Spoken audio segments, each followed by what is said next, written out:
It's been nearly a year since the COETAIL online cohort kicked off in February 2014, and as I look back over my 28 blog posts and 21 visual notes, I'm able to review my thinking in preparation for the final unit focus and for Course 5, the beginning of the end of COETAIL. During the first posts of Course 1, I reached out to others to build a more focused PLN, and COETAIL made this easy to search and find people with whom to connect. Building communities are crucial to learn and grow as an educator, and it is through Twitter that I have developed the most. I would love for my students to have a similar experience, but how can they when the age restrictions are 13 or older? There are so many ways for students to connect online, but not for younger middle schoolers. I wonder how I can encourage them to move up the ladder of connectedness, from lurkers to collaborators, and eventually towards confidence. In our heavily connected circles, I want to help my students to participate online, but also to encourage and give back to the communities they help to grow, and this is a crucial aspect of what I would like to address during Course 5. How can my artists share their work, give and receive effective feedback, and grow through the connections they make globally? Towards the end of Course 1, I felt that we juggle many skills in collaborating and learning, both digitally and traditionally. I really want to work towards helping my classes to do new things in new ways, and developing a classroom in the cloud may well be a step towards this. There are so many great projects that collaborate globally, and I am certain that this direction is true to my own thinking from my first ventures into technology through learning too. But do I have the know-how, the technical skills, and the ability to set one up myself, and more importantly, the time? Most of my ideas are ambitious and multifaceted, meaningful at the core, yet time-consuming beyond the face-to-face time I have with my students. How do I successfully implement what I yearn to do, yet balance it with the practical skills I must cover with my students, all in a 75-minute lesson once a week? Course 2 centred on understanding the responsibilities of working in a digital world, and it feels hugely important to impart this to my students, to respect, educate and protect them on their journey, to understand the perils of posting online and creating a positive digital footprint. As I begin this section, my own students were largely unaware of privacy issues and how to protect themselves online, so I realised this must be a fundamental chunk of my final project. Course 2 made me more aware of cyberbullying and how students can protect themselves online. I know that teaching our youngsters this valuable skill is vital in today's connected society. Having known Kerry Lee Beasley for some years now, I too am passionate about educating others to take ownership of their work online, yet also to respect others through the use of Creative Commons. Helping art students to exhibit online with the choices of applying licenses to their work will be another crucial step in protecting them for the future, yet also allowing them to share and work appropriately with others' work. I hope that this responsible use will spread beyond the art room and to their other curriculum areas and become second nature in my school. Through students' connections and links online, I really do hope that they begin to understand their responsibilities and the ethics that go alongside. Copyright seems to be a driving factor behind my ideas and a large part of working with images in my department.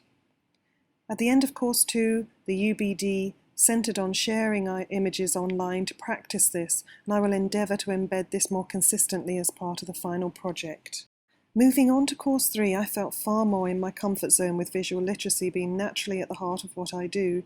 Designing a website or place where my students can interact will be a challenge to ensure it is creative yet clear, informative yet enticing, and this will be one of the early decisions necessary in the unit.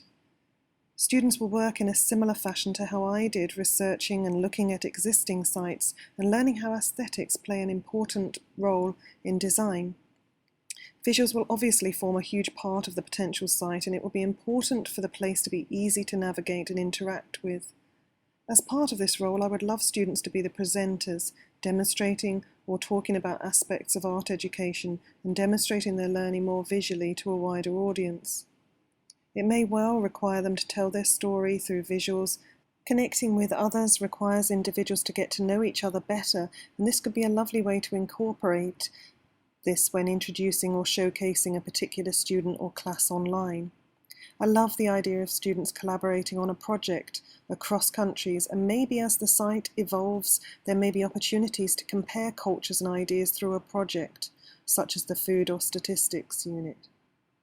If visual note-taking takes off, I'm happy to embed an online course within the site and encourage students also to create their own iTunes U courses to help teach others a particular skill or passion that they have.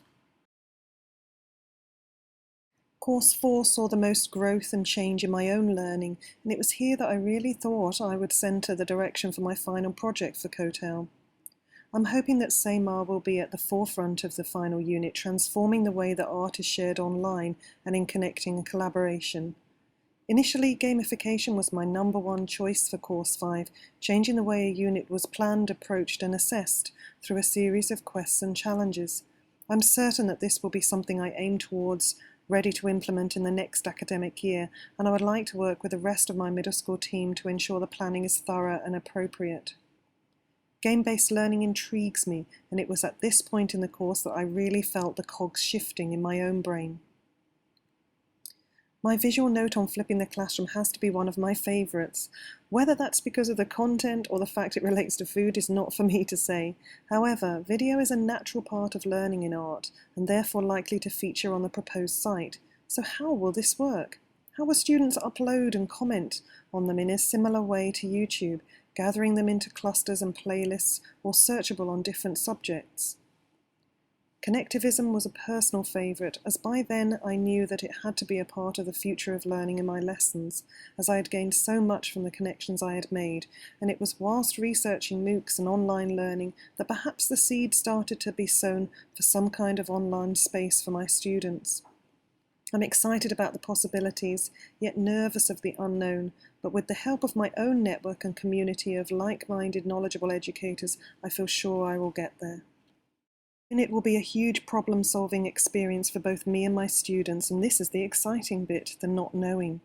I know I will need to ask the right questions and to guide my students in their own creative outcomes for this challenging and ambitious project in order for it to get off the ground, let alone be successful. But I'm determined. I feel very strongly about giving students the same opportunities that I have had, and it is with this mindset that I am driven to take the first steps to help them. For the moment, my next steps will be to work out what options are available to me, gather my experts to call upon, and to plan how best to approach my students with the concept. After that, it will be up to them, with my guidance, to make the project work. Watch this space.